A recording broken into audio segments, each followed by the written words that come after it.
సైదాబాద్ భూలక్ష్మి ఆలయ అకౌంటెంట్ నరసింగరావుపై జరిగిన యాసిడ్ దాడి కేసు మిస్టరీ వీడింది. ఆలయ అర్చకుడు ఈ కేసులో ప్రధాన సూత్రధారి అని తేల్చినట్టు తెలిసిందే. పోలీసుల కథనం ప్రకారం సైదాబాద్లోని భూలక్ష్మి ఆలయంలో పూజా కార్యక్రమాలు, డబ్బుల వసూళ్లలో అకౌంటెంట్ నరసింగరావు, అర్చకుడు రాజశేఖర్ వర్మ మధ్య గతంలో గొడవలు జరిగాయి. ఈ క్రమంలో అకౌంటెంట్ నిత్యం అర్చకుడిపై అరిచేవాడు. దీంతో ఆయనపై ప్రతీకారం తీర్చుకోవాలని అర్చకుడు రాజశేఖర్ వర్మ నిర్ణయించుకున్నారు.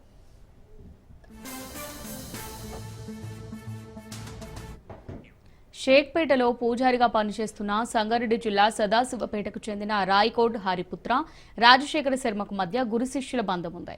దీంతో ఆయనను కలిసిన రాజశేఖర శర్మ అకౌంటెంట్పై యాసిడ్ దాడికి కుట్రపన్నారు. శుక్రవారం రాత్రి ఆలయానికి వచ్చిన హరిపుత్ర అకౌంటెంట్తో మాట్లాడుతున్నట్టు నటించి ఒక్కసారిగా ఆయన తలపై యాసిడ్ పోసి పారయ్యాడు. నిందితుడు పారిపోతూ డబ్బాను ఆలయ ఆవరణలో వదిలేశాడు. ఇది గమనించిన రాజశేఖర్ శర్మ డబ్బును పడేయడం అక్కడి సీసీటీవీలో రికార్డైంది. దీన్ని గుర్తించిన టాస్క్ ఫోర్స్ పోలీసులు నిన్న మధ్యాహ్నం ఆయనను అదుపులోకి తీసుకుని విచారించగా అసలు విషయం బయటపడింది.